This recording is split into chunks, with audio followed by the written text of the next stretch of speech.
to scream.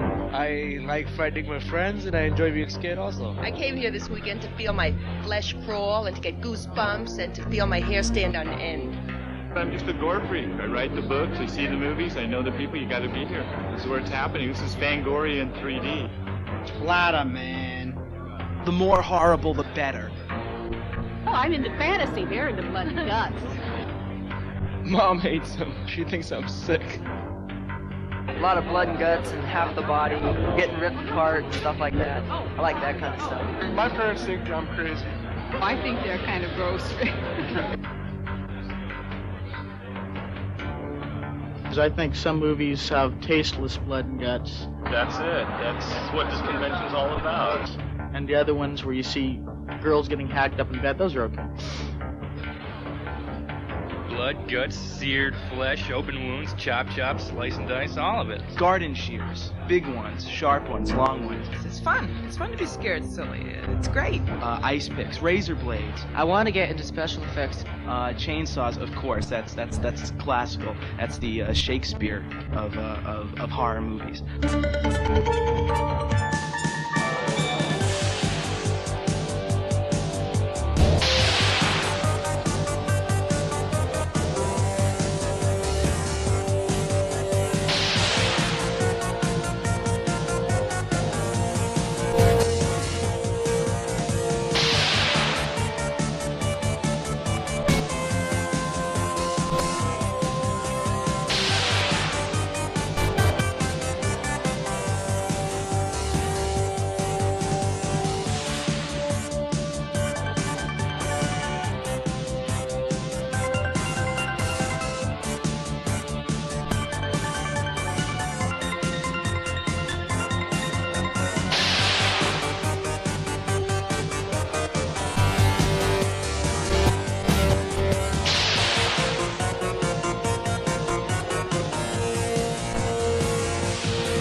I'm a school teacher. Engineer. Computers. I'm from Pasadena. Chicago. Seattle. Denver. Ohio. New Jersey. Hollywood. Horror City, dudes. It's a release from work. I work at Sears. I live in El Monte, and we're from a video store down there. I work in hardware, retail sales. Good morning, humans, and welcome to the Weekend of Horrors. There are people here from all corners of life. There are, as you can see, look around at yourselves, young, old, male, female, people into splatter and makeup and filmmaking and rock and roll and everything that's in any way related to this field here for 48 hours devoted to the wonderful world of horror. You're a nice-looking bunch of people to be here for something like this. And one thing is certain. You're going to meet some new friends here this weekend who share your special interest in things to do with this field. And you'll have the opportunity, I think, to step outside of your Monday through Friday routine, put on a costume or some makeup or in some way enjoy living a little bit of a fantasy here this weekend. And I encourage you to do that, to have fun doing it, and to make the most of it. Thanks for coming. Have fun.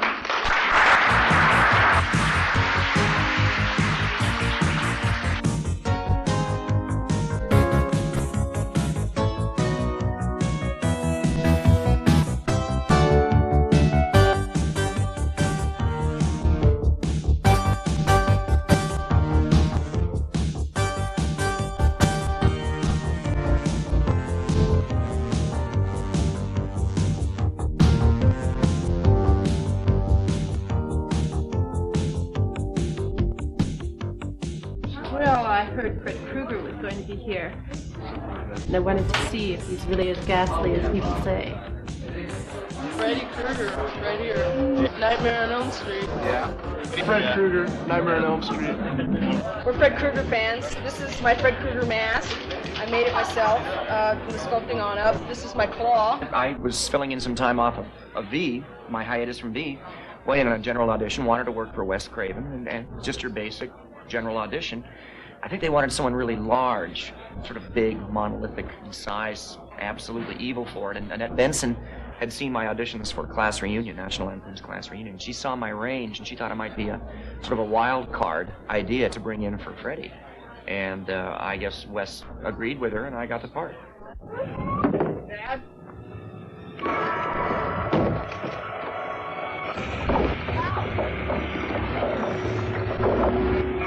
Daddy can't help you now.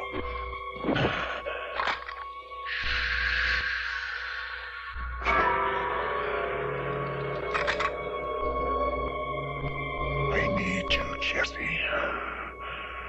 We got special work to do here, you and me. It's just been a coincidence that I've been wanted in a science fiction series, which was V, and playing the character of Willie, which was pretty successful. And then Freddy Krueger and the nightmare phenomenon, you know. So that's more a coincidence than anything. I mean, I can play a lawyer tomorrow if somebody asked me, and would be very happy to. You've got the body. I've got the brain.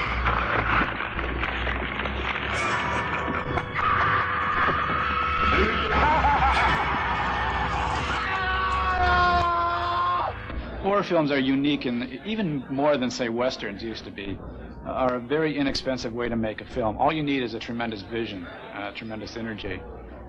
Texas Chainsaw, Last House, Hills of Eyes, all were films done with a very limited cast in a very, usually rural location where you don't have to pay a lot of permits. And all you need is a great idea and a lot of vision, and you go out there and make something that scares the pants off people.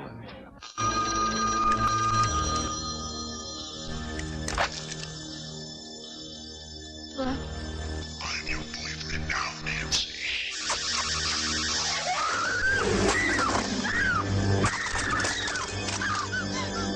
The basis of any movie is take your hero and chase him up a tree and then chop down the tree, and a horror picture does that in spades.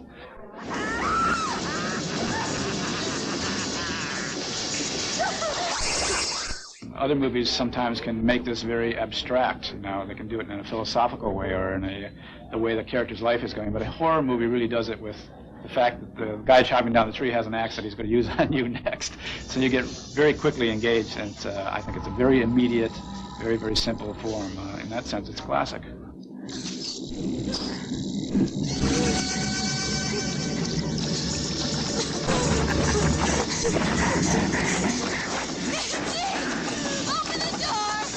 I never set out to be an actor, to sign autographs or drive a Mercedes, but I must confess that I do like the attention.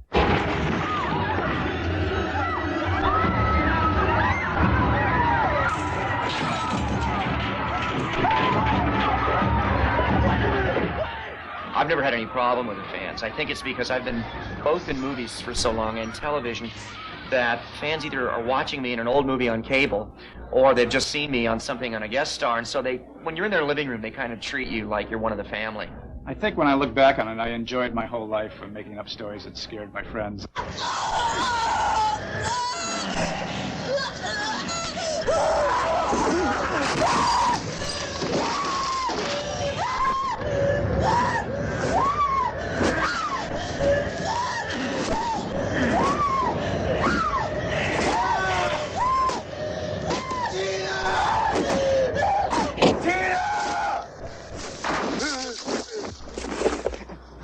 The interesting thing that's happening now, I think really as a result of films like Nightmare on Elm Street, is that we're getting into what I have coined as rubber reality, which is films that deal with the way that reality can be distorted and permeated, going into dream states, in states of madness and all sorts of strange illusions that haven't been treated in film since Cocteau, I think. And so in that sense, they're becoming less blood and guts and more hallucinatory, which I think is basically what films are anyway.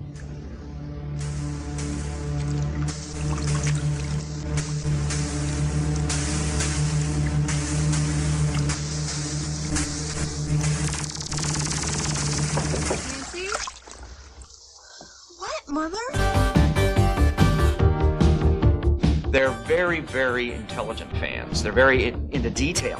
Consequently, I have learned from my fan mail and from talking at the sci-fi conventions that they pay just as much attention to details in my performance. Little physical bits that I might do, elements of the characterization, deliveries, favorite lines. Mostly actors think only other actors see that stuff. But it's really nice when Joe Fan calls you on that, or mentions it, or mentions some really subtle moment that you didn't think anybody caught in your performance. And they, not only do they remember it, but they bring it up in, in front of a room full of 500 people. So that's my real treat.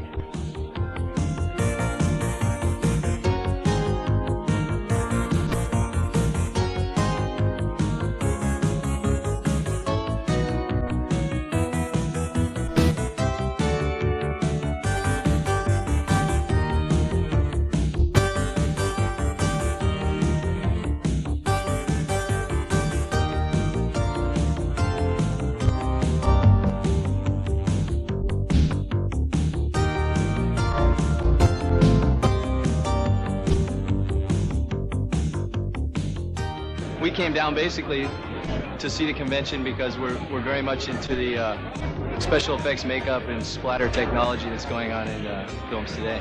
I just always loved horror movies all my life, and special effects makeup. And what we're trying to do is just an improvisational makeup because there hasn't been the time to prepare anything particularly along the lines of prosthetics or pre-molded rubber pieces. I've already put a couple little tubes in Tony's nostrils there to distort his nose, and later I'm going to put just something simple like a cotton ball under his lip here and there to get an asymmetrical, crooked look to his mouth.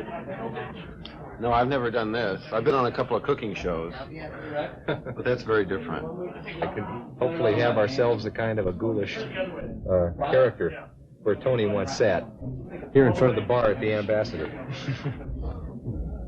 I do a lot of special effects makeup work, and I was hoping to sort of get a break and meet some people here, which I have. And yeah, I'd like to learn about it and try it out. I drew an awfully lot as a kid and tended to amuse myself more with, pencil and so forth rather than being out playing in sports and things. So that interest dovetailed into the movie interest, and when I got older, I found a place in downtown Inglewood, California, where I grew up, where I could get some elementary makeup supplies, and did a little bit of experimenting and kind of got bitten by the bug. It's basically the same story as everybody else. We were born strange. Yes. Born strange. It starts with the dinosaur phase, doesn't it? Dinosaur phase. When you're 6, dinosaurs and Play-Doh, and then famous monsters. Yeah, famous monsters and Godzilla and Frankenstein Dick and Smith makeup book, and right. And then you discover Rick Baker. I started with an interest in special effects, films, science fiction, horror films, when I was really young, when I was around, 10, 11, something in that area. And I've just progressed from there. Done a lot of work at home, read a lot of books. And Rick Baker, who was a Dick Smith protege, he's brought movie monsters to a new state. I got a chance to see Rick Baker, and she said she'd pay for it, so that's why she came in. he's one of the best makeup people we got going. I was simply a kid who was bowled over by horror pictures, but that would be the same thing I think that Rick Baker would tell you. This is one of the 8 characters from Greystoke. This is one that we called White Eyes, and this is one of his 5 heads. At this point, the mechanism's not working quite well. The rubber's starting to rot. It's an unfortunate thing about what I do is that it only lasts a short time. I started out as a 10-year-old kid who just loved the idea of becoming a makeup artist, and that love for that work drove me on. I mean, I worked very hard to learn my craft. And I think the best thing to do is just to do a lot of it. Do as much, any free time that you have, devote to makeup. If you love it that much, you will, and then you get good. I worked with Tobe Hooper on a film called Funhouse. What I did there was just design and sculpt a creature for Toby, and a makeup artist by the name of Craig Reardon applied it. Horror movies seem to have an audience. I mean, people will go see a horror movie whether it's good or it's bad. I'm one of those people. I usually go to theaters and see them. I've acted in a few things, and usually in costumes, and that's the best way for me. I think it's nicer to be able to hide behind a mask and be on film and have your real face up there. Yeah, I'd be interested in doing it. Some kind of monster or lunatic part or something like that, but typecasting.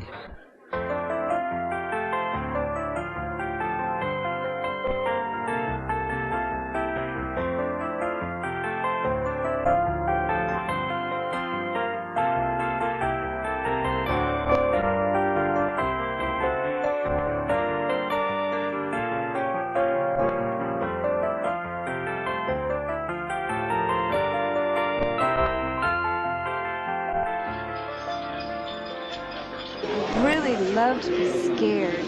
It just feels so incredible to have those goosebumps. And if there's a nice guy with you to just clutch onto him, you know? I am blood and guts. It's my whole life. Santa loves horror films. In the real world, I was a tax consultant, but I finally figured 30 years doing taxes was long enough, and I sold my business, and I devote whatever working time I have to this damn foolishness. I got involved in this when I was Nichelle Nichols' business manager, and I used to book her into conventions, and I went along with her. And I peddled Leonard Nimoy record albums at the convention. And my Leonard Nimoy albums have grown into my empire. I came down here, thought I'd drag my dad down here. He's really into this sort of stuff. Thought I'd have him buy me some things. Well, we both have a mutual interest in things dealing with the supernatural. After all, I have a child who I believe is part demon, and so we have an enthusiasm for monster magazines and monster films, and we've met Rick Baker on a couple of occasions, and Bob Burns is a friend of ours. So we are canvassing the dealer's room, checking out all the items, maybe taking in a couple of lectures, seeing the films they have. All in all, it looks like it's going to be an exciting time. Wouldn't you say? Yes, I would say. Hi, I'm John Beekler, and I just got back from Rome, where I directed my first feature-length motion picture called Troll. It's kind of unusual because I also created all the special makeup effects and creatures in the picture. Now I got you! Holy shit! No!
There's elements in it that I hope will make people take pause for a moment to look and say, gee, how did they do that?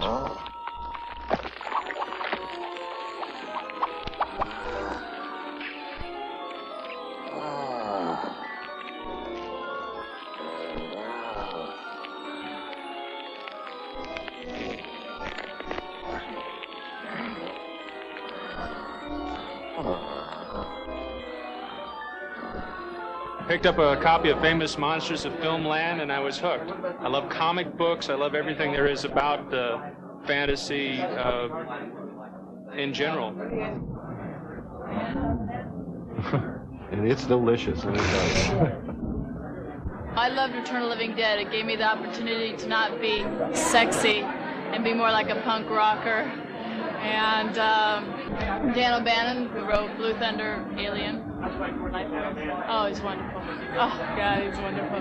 He was the best director I've ever had, and that including TV and everything. Sorry, other guys, I'm sorry. But Dan, I love him. He was just absolutely wonderful. He wrote Living Dead, he directed Living Dead, and he was just a wonderful actor's director.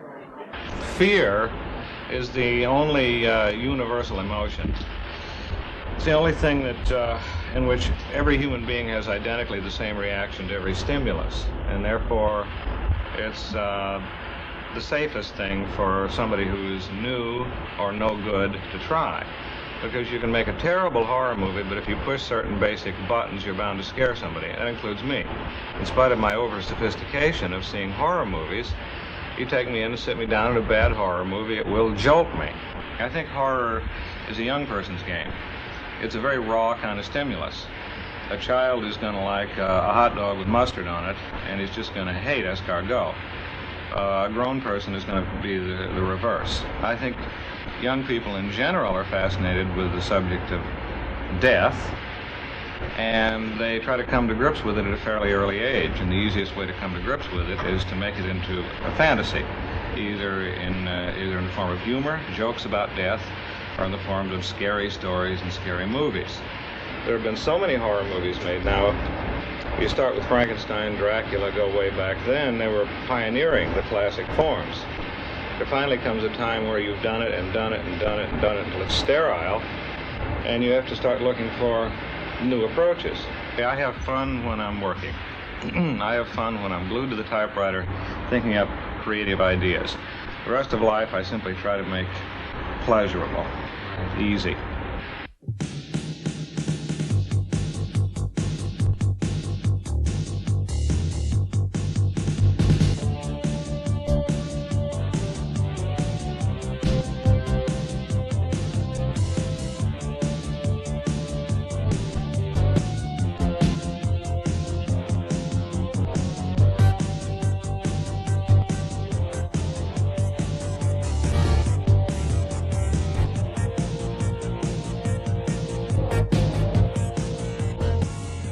I've always made creatures when I was small, and this is my transition from amateur to professional creature making.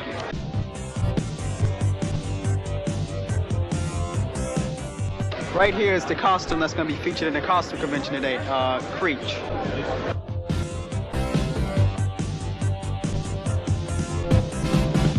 Happy birthday, dear Forrest.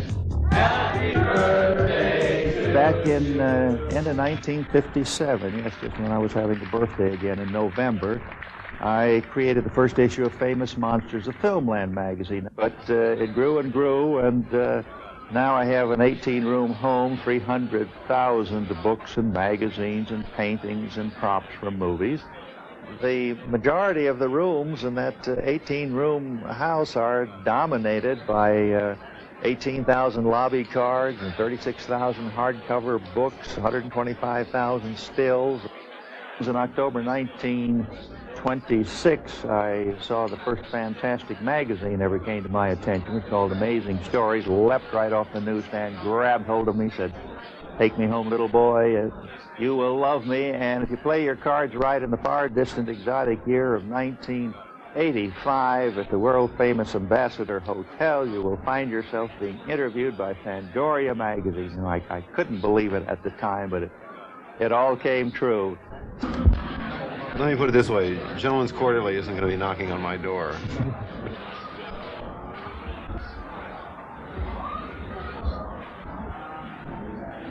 This is a real high contrast. I'm Jenny Aspinall. I do special effects makeup, mostly for television and horror films. Recently finished an independent feature called Street Trash. My first film was Toxic Avenger, which I did special effects makeup for. Meet little Melvin. He's a 90-pound weakling. Everyone hated Melvin. I'm gonna take this mop and shove it down your throat. They teased him. I wanna do it with you. Okay. They taunted him. They tormented him until he had a horrifying accident and fell into a vat of nuclear waste, transforming little Melvin into a hideously deformed creature of superhuman size and strength. Melvin became the Toxic Avenger, the first superhero born out of nuclear waste. Yes, the muggers and the rapists didn't know what law and order was until the Toxic Avenger came to town. Holy shit! I don't know what it was, but it saved my life. All right, everybody, drop your tacos or I'll blow your brains out. The vandals and the perverts had their way with the little people of Tromaville until the Toxic Avenger ripped them apart. The Toxic Avenger. His face is so terrifying.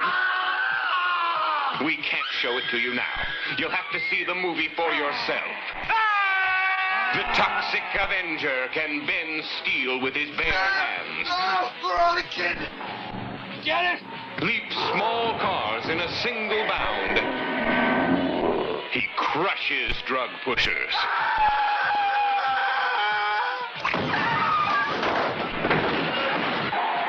Smashes hit-and-run drivers. And gives all criminals their just desserts.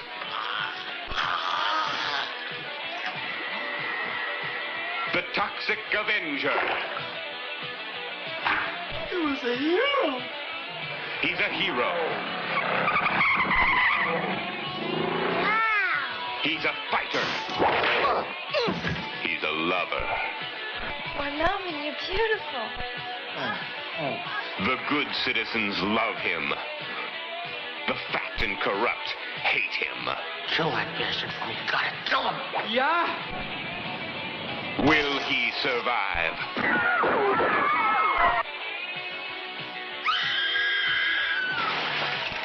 For incredible, explosive action, you must see the Toxic Avenger. He's a different kind of hero.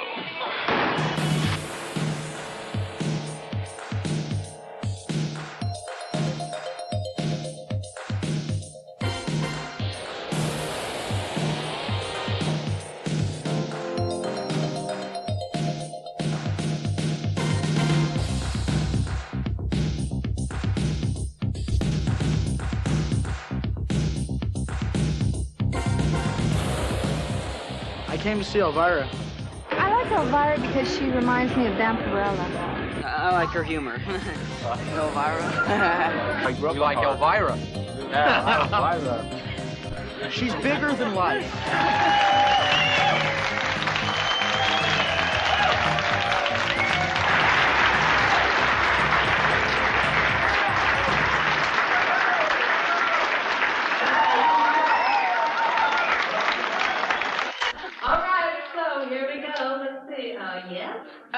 That's a good question. He says, what do I think is the very worst movie I've ever shown on Movie Macabre? That is a good question because everybody says, what's your favorite movie you've ever shown on Movie Macabre? And they go like, my favorite movie? Are you kidding? On Movie Macabre? The worst movie was Attack of the Killer Tomatoes, hands down.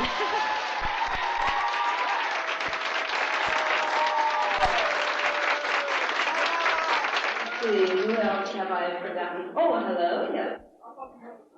What started the idea of Elvira? Well, see, my dad got really horny, and then he jumped on my mother. Hi, you mean you don't know?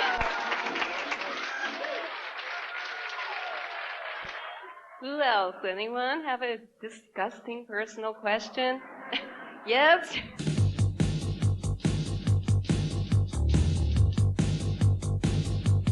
When you bid, please make sure you have money in your pocket. Raise your hand, yell, scream, we'll acknowledge the bids. If you win, come quickly up the stage. We begin with Making of Godzilla 1985. $19 item from Japan. Secreted over here from Japan. Do you have any bids? $1. $1 once. Two once. Five once. $19 item. 5 twice. Sold. $5.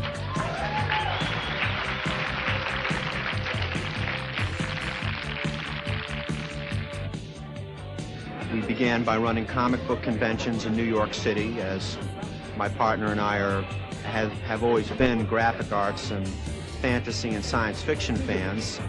And as we developed the shows down through the years, we took a very strong interest in science fiction and the media, particularly in filmmaking. England has Sir Laurence Olivier. America has Arnold Schwarzenegger. $6 value. Do you have any bids? 5. 5 once, 5 twice. Sold. $5. You get it. I hold in my hands a shooting script to a little movie I call Halloween. It's a real pleasure for me to be able to say, actually, that my partner Gary and I have been able to take our own fan-oriented loves and interests and turn them into a full-time business, of which we're very proud. And We hope to take creation conventions and develop it further, along with our work with Starlog and Fangoria in the years to come. We're very excited for the future. $10, worth more than that. 10 once. Nice item. 10 twice. 12 all the way in the back. 12 once. 13, 14, right? 14. 14 once. 15, 16. 16 once. 17 once. 17 twice. $20. 20 once. 20 twice. Sold. $20 right on the eye. But it's nice. Nice to have hanging out in the house. I grew up in a house in Connecticut that was built in 1619, the original part of the house. And before my parents bought the house, they were actually warned that not to buy the house because it was haunted. And part of my reason for doing this film was because I believe in it. Aunt Elizabeth. This house knows everything about you. Leave while you can. No! The question was, what do I prefer, doing something like a Greatest American Hero or a film that's really relatively twisted like this one? I'd much rather do this kind of film. It's much more interesting and more fun. Whatever happened to this uncle? Oh, he was diving for abalone off of Point Reyes. Got it. Oops, sorry about that. There were times on the set where we all felt possessed. There was, there's always excitement when you're working with special effects. You never know exactly what's going to happen when the camera turns, and you just have to be open to kind of think on your feet and improv with the situation.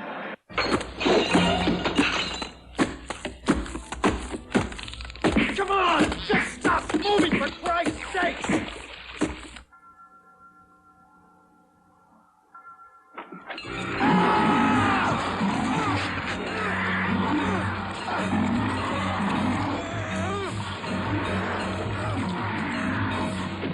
The first film I did was a film called Here Come the Tigers, which was a G-rated comedy, a kids film. And it wasn't a bad little film, but no one went to see it. So we switched over to horror and decided to kill the little buggers instead, and everybody showed up. So that's what happened.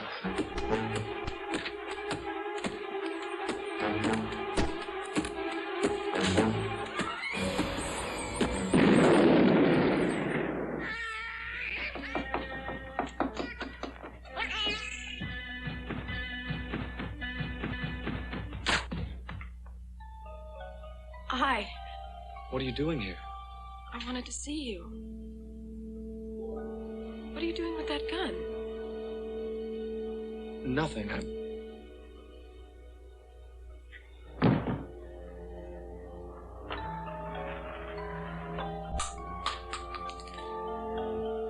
Sandy.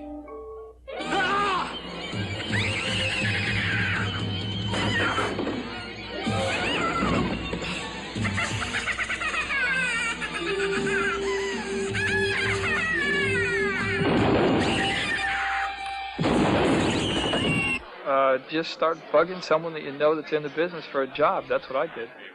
And don't give up, because it's hard. And eventually the survivors, the people that keep trying, will be in the business.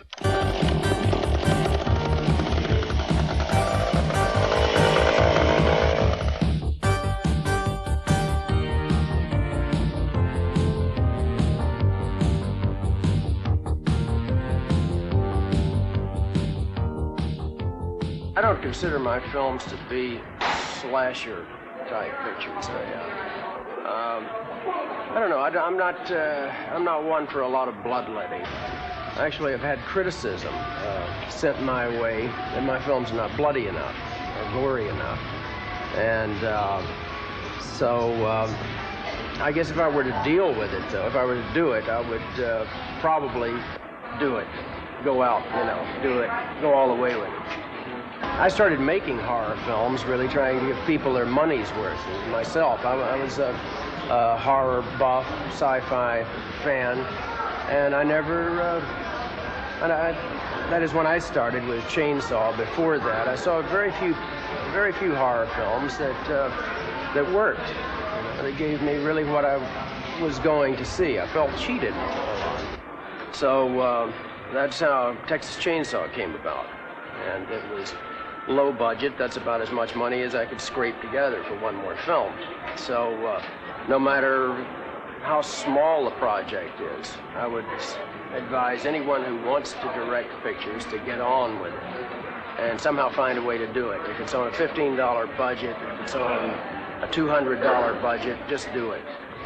Because the opportunity probably won't just come your way. Yes, I have a movie in here, but I'm not sure if I've won. Meryl and I just flew out here from New York to pick up our award for Angel Lust. And I've been to every one of these Cinemagic Short Film Search Awards. I'm up for a 16mm project, and I'm just, nervous about it. I don't know what's going to happen. Second prize, Super 8. It's not just for ice cream.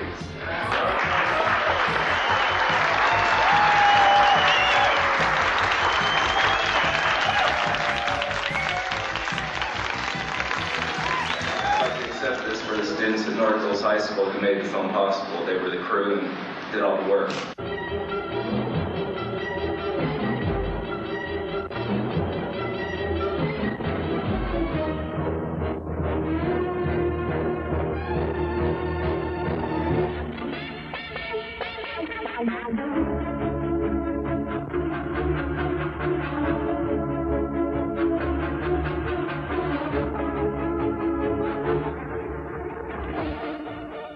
Many people don't know it, but in black and white films, we use Hershey's syrup as blood because red photographs this light gray. Now the film is a puppet animated film. Using three-dimensional puppets, each of my puppets has replaceable mouths for lip sync. 5 replaceable mouths. For example, C, M. And by replacing these mouths and doing a sound breakdown, I have achieved dialogue. I'll teach you to hide, you silly toothpick. I know I can beat him. If you can beat me, I will clean up.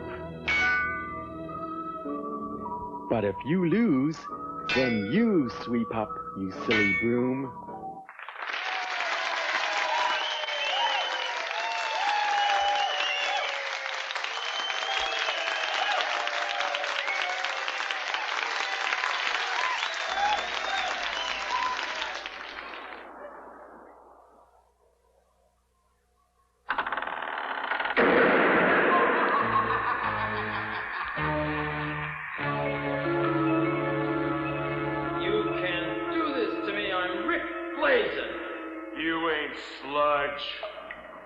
You're the prisoner of the Flaming Skull. He owns you now. Nobody owns Rick Blazin. You'll pay for this, the lot of you. Not so easily. The Flaming Skull.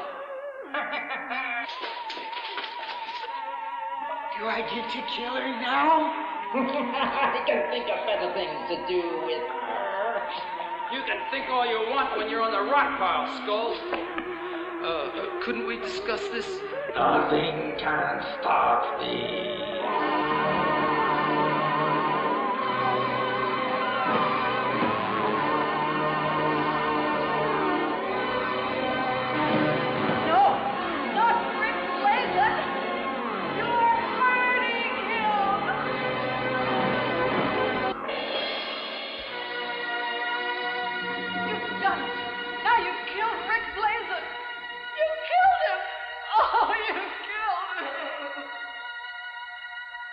First prize, Super 8. Welcome to the real world.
Steenberg.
My name is Mike Steinberg, and I just won the second place in the 16mm Cinemagic short film search.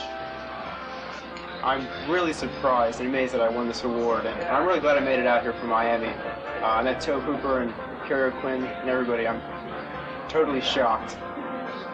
Yes, ladies and gentlemen, I won third place, Cinemagic Short Film Search. But next year, I'm going to win first, second, and third place. Just you wait and see. I was raised on Mummy. I was raised on Frankenstein. I was raised on King Kong. I was raised on all of these wonderful, scary, frightening motion pictures. And they are classics today, but to me, when I was a little kid hiding under the theatrical seat of my little town, they weren't classics. They were living, breathing pieces of entertainment life. And if today, Reanimator, Return of the Living Dead, Nightmare on Elm Street, Whisper to a Scream, all of these films are not considered classics, and they're just considered live, wonderful entertainment, that's not to say that in 10, 15 years they won't be classics. My first science fiction production there was The Day the World Ended, which I produced and Roger Corman directed. And that sort of started me off in the horror and science fiction field. Then I did pictures like Voodoo Woman and The She Creature, and later on The Atomic Submarine and The Underwater City. I scored over 180 movies, a little over 300 TV shows, about 400 radio shows. The Amazing Colossal Man, that was one of my bigger ones. And right now it's playing all over TV, thank goodness. When I see Texas Chainsaw Massacre and seeing Piggy running after these guys and gals, my adrenaline starts pumping, my heart starts thumping, and I almost have an erection. I mean, it's one of the most exciting things that I feel a person can do. And when we were engaged 28 years ago, I wanted to impress her, so I took her to a special screening of my 6-day, $60,000 epic Voodoo Woman with Marla English, who was American International's Elizabeth Taylor.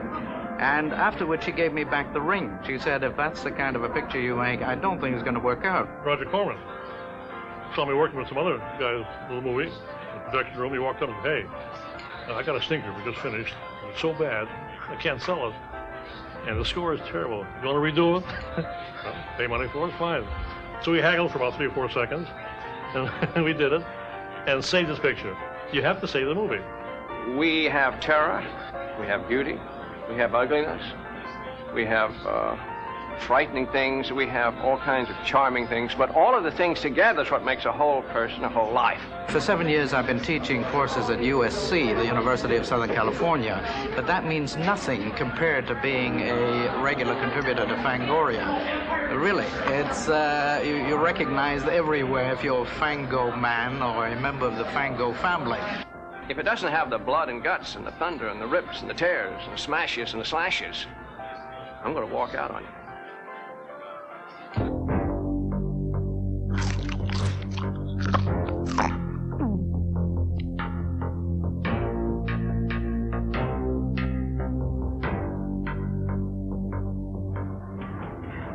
So the reason I wanted to do the remake to Invaders from Mars is it happened to be one of my favorite pictures.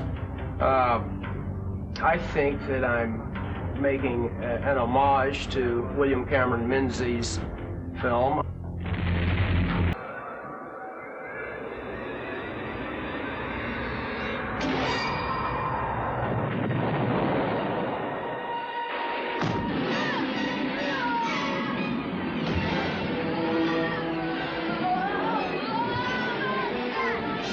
I spent a great deal of care recreating the exact images that I know burned holes in my memory from when I was a child. In particular, that fence. I spent days recreating, trying to find the exact angle on that hill and tweaking the fence so it would be very close to the fence in Menzies' picture. Small figure and vast, top, a lot of top on it. It's all shot from the child's point of view. Action! So there's up angles, there is the isolation of the young boy and trying to get someone to believe him. And I think I've been very true to that theme. Cut! I think my treatment of it, of the remake, is actually it's using the original as a very definite foundation and embellishing it and making it bigger, amplifying it. What I wanted to do, if possible, would be to create quite a wonderful creature that did not appear to be another man in a suit monster. He is mankind, developed to its ultimate intelligence. Then there's also a great deal of articulation mechanics that goes literally just into the animating of the Supreme Being himself, which is his face, his flippers, his eyes, his eyelids, all of the facial movements. He's got these organ-like appendages on his sides, which will undulate and pulsate. His veins will be pulsating, so there'll be a lot going on with this particular creature, who is the main bad guy.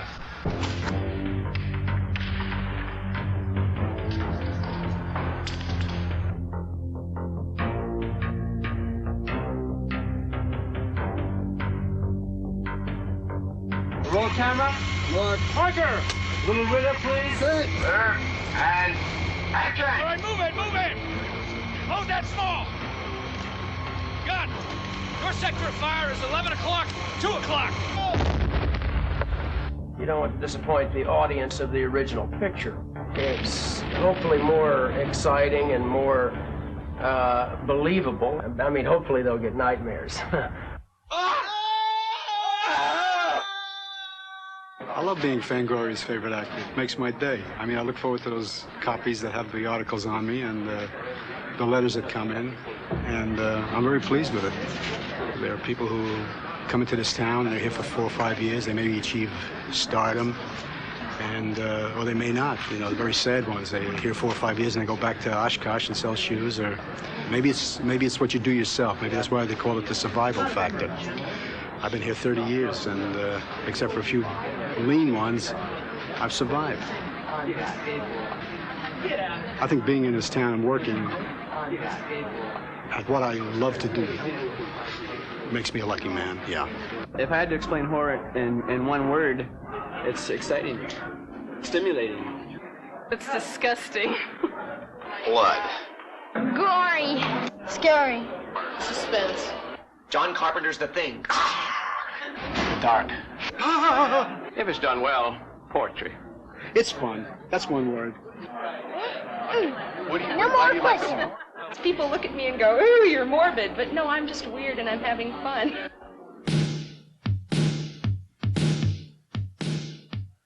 Green slimy makeup all over my entire body, which ought to be very fun. Fingers about this long, large black nails, stringy black hair, ears out to here. Yeah, we made these ourselves out of just normal things we found laying around the house. Well, I'm putting some adhesive on my face so that when I get the mask over my head, I don't have to pull anything aside. Just decided to do a pumpkin because I had a round enough head for it. Last week, the drive-in near my house was showing Nightmare on Elm Street. I went in costume, and I started walking around the theater, and people were freaking out. They were seeing me, and when people run from you and scream, you go a little crazy, and you chase them, and it's great. So I got like a stem sticking out of the ball cap, and I'm painted up like a pumpkin. Got a cape and everything, and big P on my chest. That's the fun of horror movies. Fear of being scared, but you know you're not going to get hurt.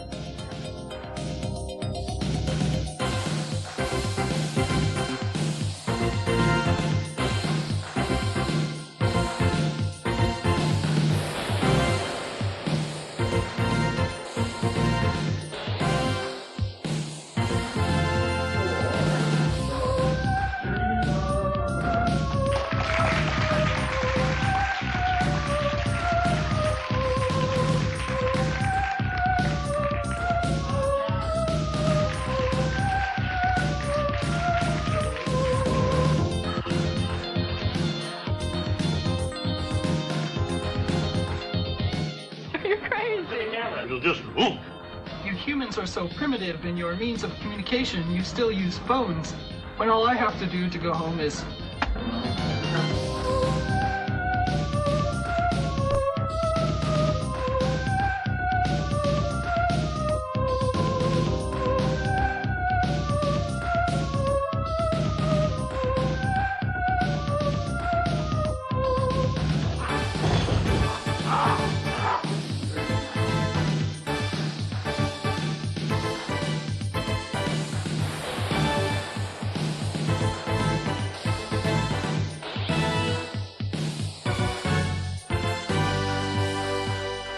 My favorite part is like the blood coming out of their stomach and out of their eyes, and you can't be serious. Absolutely, I like viscera probably more, and the gooey of brain tissues, brain linings probably better. Blood is too common; everybody does it.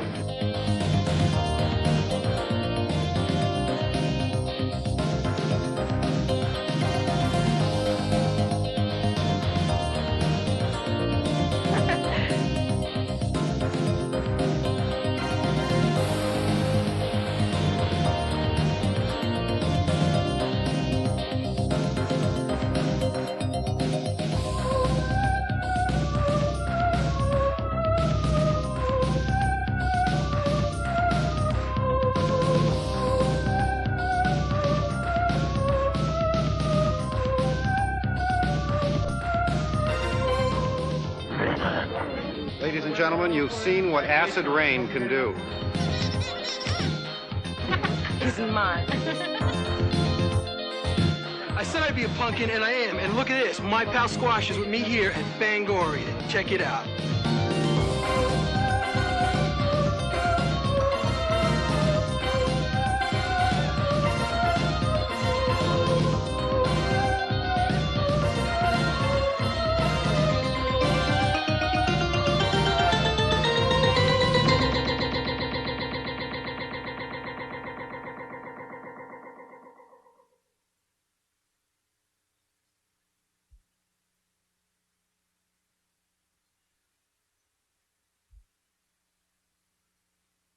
Oh man, too bloody much. I'm sorry it's over. Oh, what a time, man. How can I go back to reality? Next time I think you should do a month of horrors. Bye, see you. See you next time. Later on, dudes. Adios.